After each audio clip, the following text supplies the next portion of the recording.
What if I told you that everything we thought we knew about The Walking Dead's Carver was a lie? What if I told you that the Carver we saw wasn't just cruel, but calculated, playing a role the entire time? Like many characters I've covered in the past, Carver is a product of masterful writing, designed not to make us think he's good, but to make us believe he's understandable, to make us think his motives are clear. But what if they weren't? What if Carver wasn't just a tyrant, but a manipulator at his core? Someone who may have been lying about everything. Let me explain why I believe Carver isn't just a liar, but a psychopath.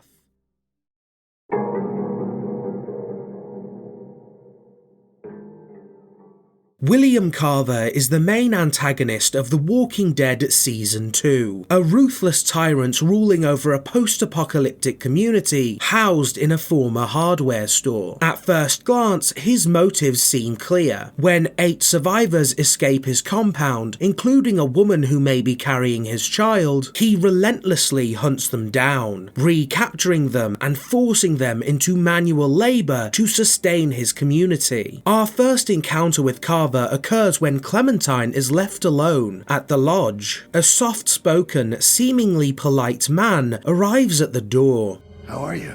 Okay, how are you? Well, I'm doing just fine, thank you. He doesn't barge in, he eases his way inside, using charm and calculated speech to de-escalate the situation. Even if you try to arm yourself, he remains composed, kind and non-threatening. He even disguises his paranoia as concern, claiming he's simply looking out for Clementine. But beneath this facade, he's systematically dismantling any deception. No matter how well you lie, Carver methodically picks apart your words until he uncovers the truth. You're living with the very people who fled from him. Yet his response isn't anger. Instead, he plants a seed of doubt, calmly stating, You have no idea who these people are, do you?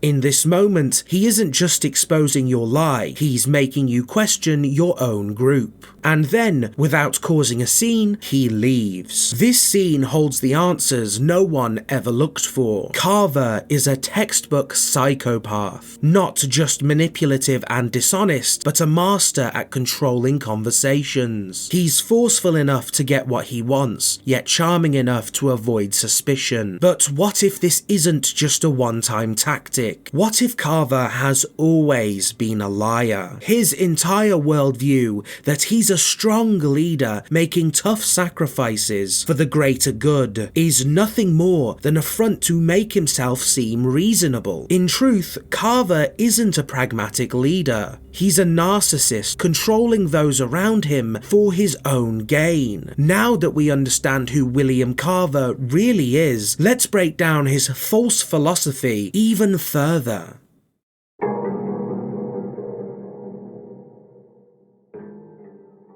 Let's start with a bold truth. Carver doesn't truly care about Rebecca or his potential child. Instead, he uses them as a convenient justification for his brutality, including the torture and murder of Alvin. Someone like Carver isn't capable of real love. What he feels is possession. He's not heartbroken that Rebecca left. He's furious that someone he thought he owned ran off with another man. He makes this painfully clear when he keeps Alvin locked up and beaten for what seems like days in his office. He spends more time harming Alvin than he does with the possible mother of his child. In Carver's mind, the escape of his people combined with losing Rebecca makes him look weak. And for a man obsessed with control, weakness is unacceptable. So he crafts an ideology, one where incompetence and fragility puts the group at risk. Yet ironically, the very event that set this all in motion was his own failure to lead and maintain order. Take Reggie's death, for example. On the surface, it seems like Carver kills him for failing to teach Sarah to properly trim a plant. But even by his own twisted logic, that outburst doesn't make sense. The real reason Carver snaps is because Reggie failed to indoctrinate Clementine and Sarah into his work-driven mindset, making Carver look weak. His response is to execute Reggie, not for the sake of discipline, but to reinforce his image as a leader to be feared. He feels the need to prove that crossing him means death. He repeats this exact pattern with Kenny. When Kenny takes the blame for the missing radio, Carver remains composed, until Kenny disrespects him. That's when the beating starts. It was never about sacrifices or strength. It was always about Carver's ego, because at the end of the day,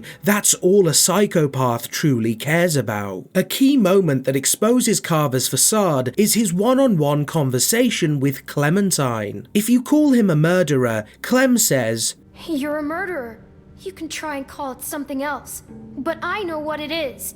What it really is. And she's right. Carver isn't driven by some grand survival philosophy. He's driven by his own insecurity. His excuse for killing Reggie is that he was incompetent, but let's be real. This is a grown man throwing a tantrum over a few untrimmed leaves. He tries to disguise his ego and brutality with rhetoric, claiming killing one in order to save many is part of survival. But that logic doesn't even apply to this situation. What really gives him away is what he says next.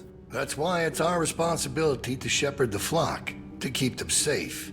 It's their nature to follow, not to lead. That is the truth beneath the lies. Carver doesn't kill because he believes in strength, he kills because he wants to be seen as strong. And when logic fails, Carver plays his final trick, charm. He floods Clementine with praise, calling her strong, different, a leader. But here's the flaw. Clementine hasn't actually done anything to earn that praise. In some playthroughs, she even helps Sarah instead of prioritizing her own work, something that completely contradicts Carver's supposed ideology. But this doesn't matter to him, because Carver's ideology was never real to begin with. It was never about hard choices or the greater good. He's just trying to indoctrinate her. It's always been a smokescreen for a wounded ego. The real kill shot comes if you tell Carver you wish Kenny had killed him. His immediate reaction, charm again. He praises you, saying you had the guts to speak up when no one else would. A classic manipulation tactic, trying to make you feel bold and aligned with him. But if Alvin is still alive, Clementine glances over at him. That's when Carver delivers a line. He did, but look where he landed. This obviously makes no sense. Carver had a personal vendetta against Alvin, yet now he's pretending it was some grand lesson. But the truth is, his punishments have no real rhyme or reason. They aren't based on principle or ideology. They're based purely on how he feels in the moment. Many believe this scene is Carver trying to show Clementine his point of view, justifying his philosophy. But I'd argue the opposite. This moment isn't about Carver proving a point. It's about Clementine exposing him, outing him as a psychopathic fraud, clinging to a made-up ideology. He isn't teaching a lesson. He's scrambling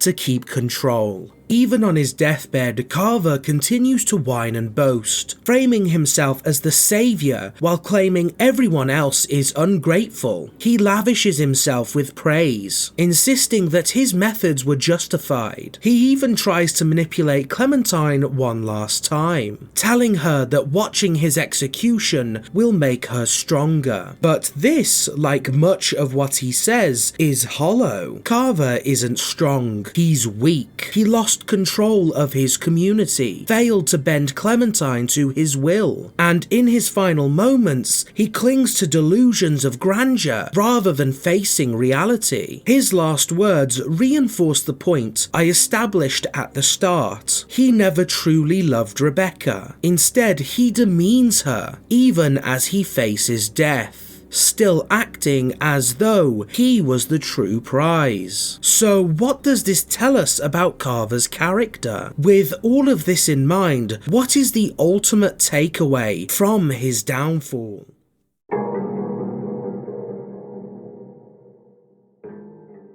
In my eyes, Carver becomes an even better villain when viewed through my lens. Every decision he makes is driven by selfishness, ego, and raw emotion. Yet he masterfully convinces not only those around him, but even the player that his actions serve a greater purpose. His ideology is nothing more than a carefully crafted excuse, one that allows him to do whatever he wants while maintaining the illusions of order. Clementine, however, sees through him. Over time, she exposes his so-called philosophy as nothing but a hollow justification for his brutality. Talking back shows strength, unless you're Elvin. Incompetence is a death sentence, unless it's Carver. Weakness is unacceptable, except when Carver targets the disabled, children, and a pregnant woman. How does that show strength exactly? Carver isn't just a psychopath, he's a serial hypocrite, and that's precisely what makes him such an incredible villain. True evil doesn't need justification, unless it's convenient. Yet for years, so many players have fallen for Carver's deception, failing to recognize that he's been lying all along, bound by an ideology he himself refuses to follow. And that's what makes him so terrifying. Because in Carver's world, power isn't about survival, it's about control.